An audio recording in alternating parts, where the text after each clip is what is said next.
Сәлеметсіздер ме? Қонақ үй мен мейрамхана кешені кәсіпорындарындағы санитария мен гигиена пәні бойынша бірінші дәрісіміз тақырыбы санитарлық заңнама және Қазақстан Республикасындағы санитарлық қадағалау. Бүгінгі дәрісте біз Қазақстан Республикасындағы мемлекеттік санитарлық эпидемиологиялық қадағалау, Қазақстан Республикасындағы санитарлық эпидемиологиялық қызметтің құрылымы мен қызметтерін және халық денсаулығы және денсаулық сақтау жүйесі туралы Қазақстан Республикасының 2009 жылғы 18 қыркүйектегі кодексінің негізгі ережелерін және де санитария және гигиена саласындағы негізгі түсініктерді қарастыратын боламыз. Жалпы Қазақстан Республикасындағы мемлекеттік санитарлық эпидемиологиялық қызмет туралы ереже Қазақстан Республикасы Министрлер Кабинетінің 1995 жылғы 25 сәуірдегі 547 қаулысымен бекітілген болатын. Қазақстан Республикасы Президентінің 2013 жылғы 13 қарашадағы номер 651 жарлығымен Қазақстан Республикасы тұтынушылардың құқықтарын қорғау агенттігі құрылған болатын. Қазақстан Республикасының мемлекеттік басқару жүйесін реформалау туралы Қазақстан Республикасы Президентінің 2014 жылғы 6 тамызындағы 875 жарлығымен осы агенттік таратылып, агенттіктің функциялары мен өкілеттіктері жаңадан құрылған мемлекеттік органға Қазақстан Республикасының ұлттық экономика министрлігіне берілген болатын.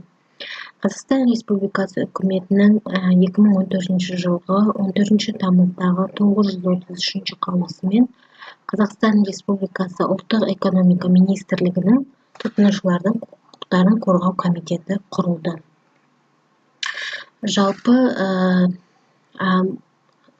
санитарлық эпидемиологиялық жағдайды жақсарту, әртүрлі дезинфекцияға қарсы, обаларға қарсы жұмыс атқару үшін әрбір өңірлерде аумақтық органдар мен ұйымдар құрылған болатын. Бұл органдар мен ұйымдарға аумақтық департаменттер, санитарлық эпидемиологиялық сараптама орталықтары, ғылыми орталықтар, обаға қарсы станциялар, дезинфекция станциялары жатады. Аумақтық департаменттер ол тұтынушылардың құқықтарын қорғау жөніндегі 17 аумақтық департамент бар бізде. Олардың көбісі ірі қалаларда, әрбір облыста өзінің аумақтық департаменттері бар. Сондай-ақ санитарлық эпидемиологиялық сараптама орталықтары да әрбір облыста, сондай-ақ ірі қалаларда да орналасқан, жалпы санитарлық эпидемиологиялық жағдайдың күйін анықтау, сараптама жүргізу сияқты мәселелермен айналысып отырады. Ғылыми орталықтар Қазақстан Республикасында 3 жерінде орналасқан. Бұл Қазақстан Республикасының ұлттық экономика министрлігінің тұтынушылардың құқықтарын қорғау комитетінің санитарлық эпидемиологиялық сараптама және мониторинг ғылыми практикалық орталығы Алматы қаласындағы. Сондай-ақ Алматы қаласында Қазақстан Республикасы ұлттық экономика министрлігінің тұтынушылардың құқықтарын қорғау комитетінің Мақсұт Айқынбаев атындағы Қазақ карантиндік және зоонозондық инфекциялар ғылыми орталығы және Алматы қаласындағы Қазақстан Республикасы ұлттық экономика министрлігінің тұтынушылардың құқықтарын қорғау комитетінің Хамза Жұматов атындағы гигиена және эпидемиология ғылыми орталықтары болып табылады. Бұл енді Алматы қаласы бойынша қарастырылып отырмыз. Обаға қарсы станциялар әрбір аумақтарда, Арал теңізі, Ақтөбеде, Атырауда, Жамбылда, Қызылордада, Маңғыстауда, Оралда, Талдықорғанда және Шымкентте осы обаға қарсы күрес станциялары орналасқан.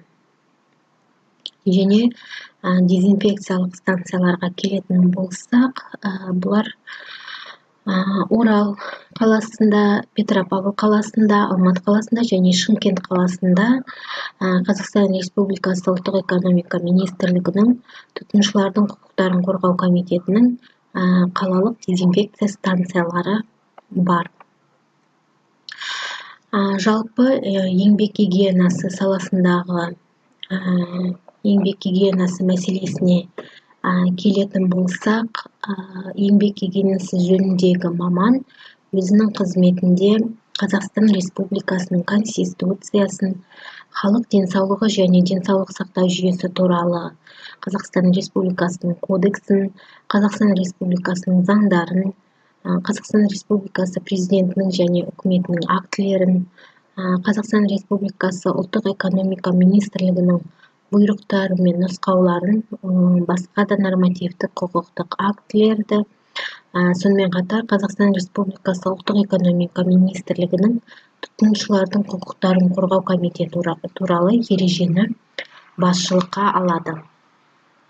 Еңбек гигиенасының өзіне келетін болсақ, ол еңбек гигиенасы адам ағзасына еңбек ету процесі мен өндірістік орта жағдайының шарттарының әсерін зерттейтін гигиеналық ғылым саласы болып табылады.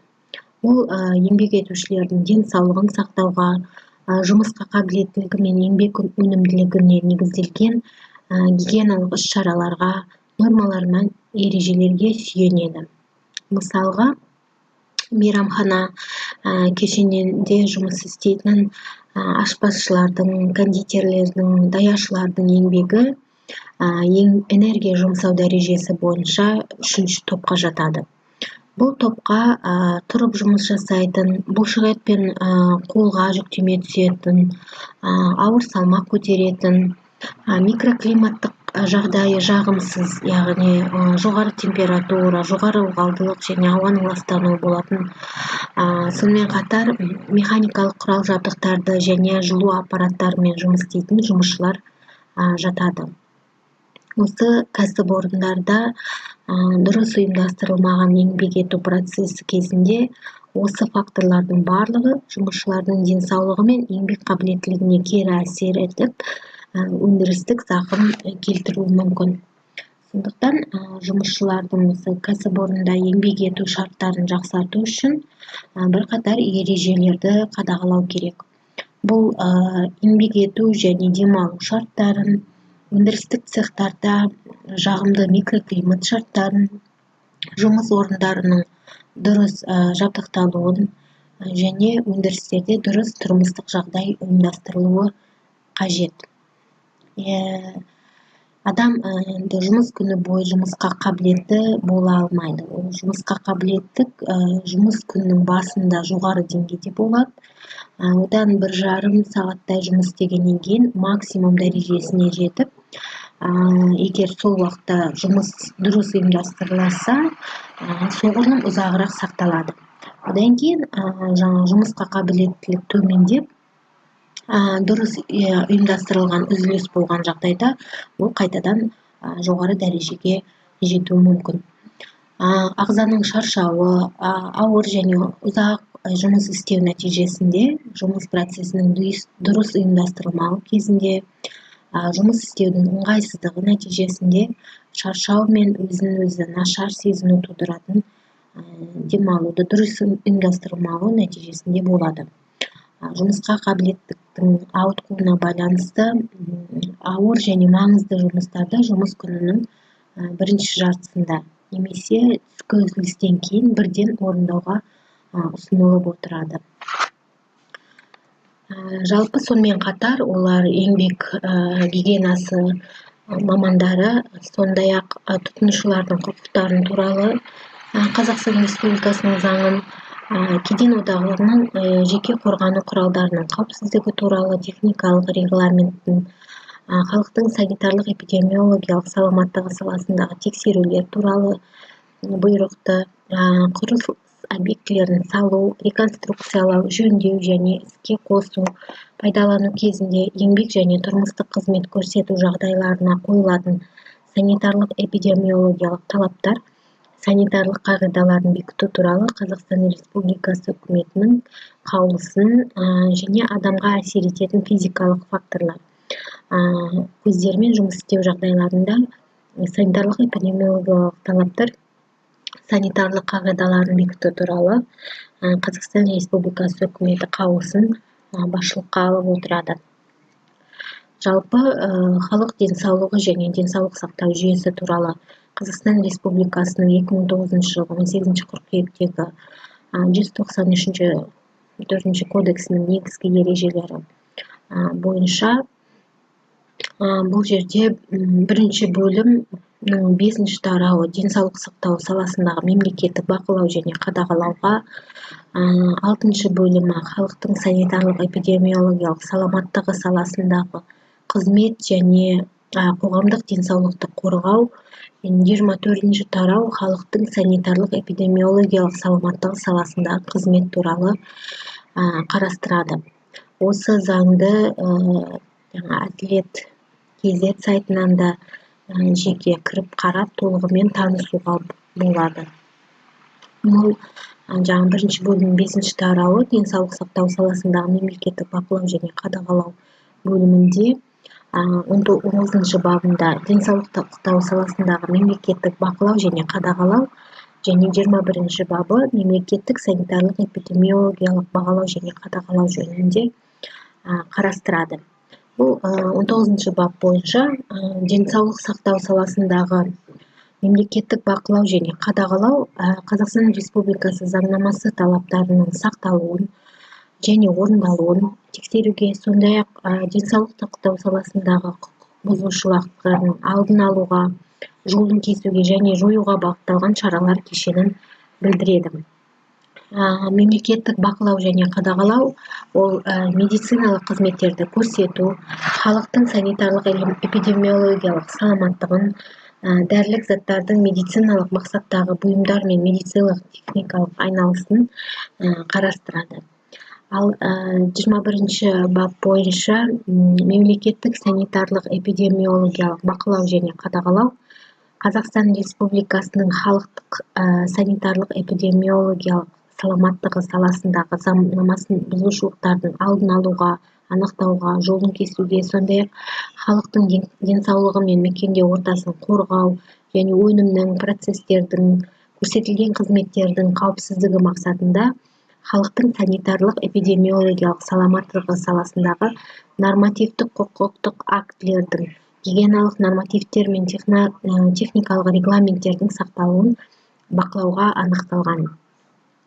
Бұл жерде заңды және жеке тұлғалар, үйлер, ғимараттар, өнімдер, жабдықтар, көлік құралдары, топырақ, су, ауа, тамақ өнімдері, қызметтер, қызметтердің пайдаланылуы, тұтынылуы, қолданылуы, іске қосылуы барлығы адамның денсаулық жағдайы мен қоршаған ортаға зиян келтіруі мүмкін өзге де объектілер бұл мемлекеттік санитарлық эпидемиологиялық бақылау және қадағалаудың объектілері болып табылады. Сондай-ақ 6-шы бөлімде 24-ші тарауында халықтың санитарлық эпидемиологиялық саламаттығы саласындағы қызметі қалай жүзеге асырылатыны қарастырылады.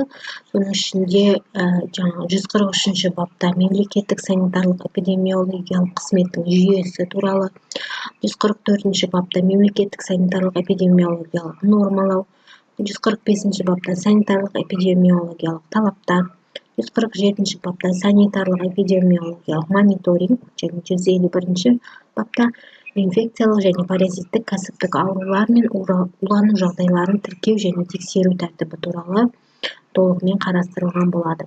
Бұларды да өздігінен жеке танысуға және толық меңгеруге болады.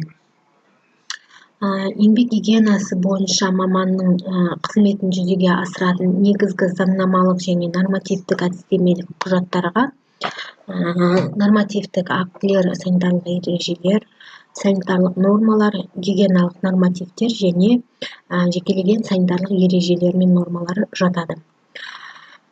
Нормативтік актілер, санитарлық ережелер ол халықтың санитарлық эпидемиологиялық салауаттығын, адамның ауруларының профилактикасының, оның өмір сүруіне, еңбегіне, тұрмысына, демалуына, оқуына және де тамақтануына қолайлы жағдайларды қамтамасыз ету, сондай-ақ оның денсаулығын сақтау және нығайту жөніндегі гигиеналық және эпидемияға қарсы талаптарды белгілейді.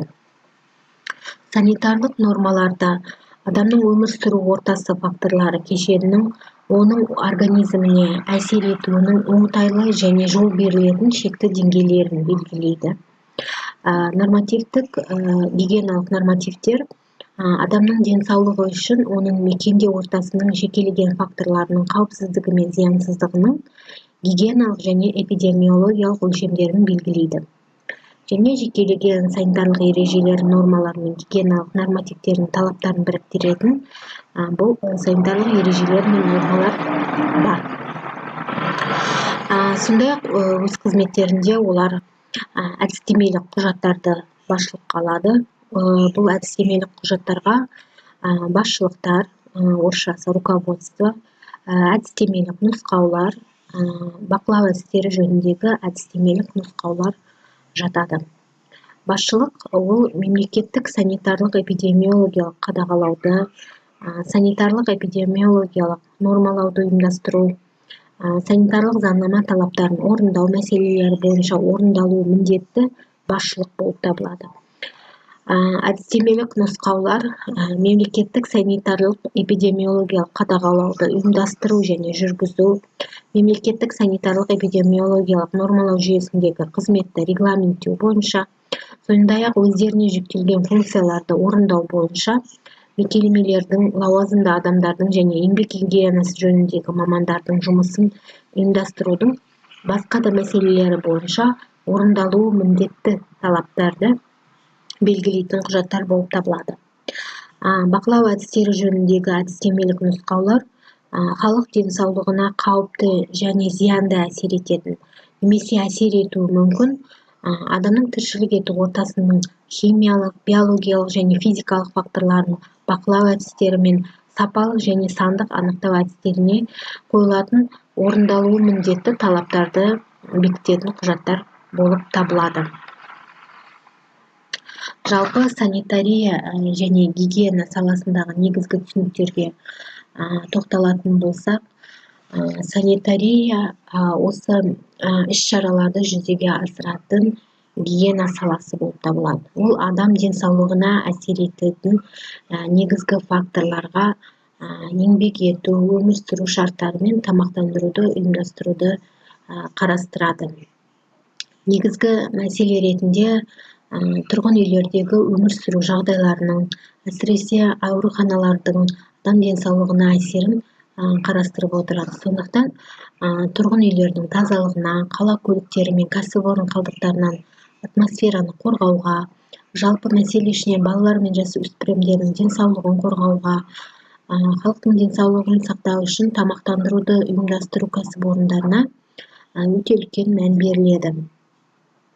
Тамақтану гигиенасы бұл физиология, биохимия, витаминология мен тығыз байланысты ғылым саласы болып табылады. Оның негізгі шарттары физиологиялық қажеттіліктерді анықтау және халықтың еңбек ету, өмір сүру шарттары мен жасына, жынысына, климаттық жағдайларына байланысты әртүрлі топтардың сандық және сапалық тамақтану комитеттерін құру болып табылады. Сондай-ақ толық құнды тамақтанумен қамтамасыз ету, сыртқы орта факторларының кері әсерінен тағамдық азық-түліктерді қорғау іс-шараларын ұйымдастыру және әсерлі санитарлық бақылау әдістерін құрумен айналысады. Тағамдық санитария ол халықты сапалы және толық құнды азық-түлікпен қамтамасыз ету іс-шараларын жүзеге асыратын гигиена саласы болып табылады.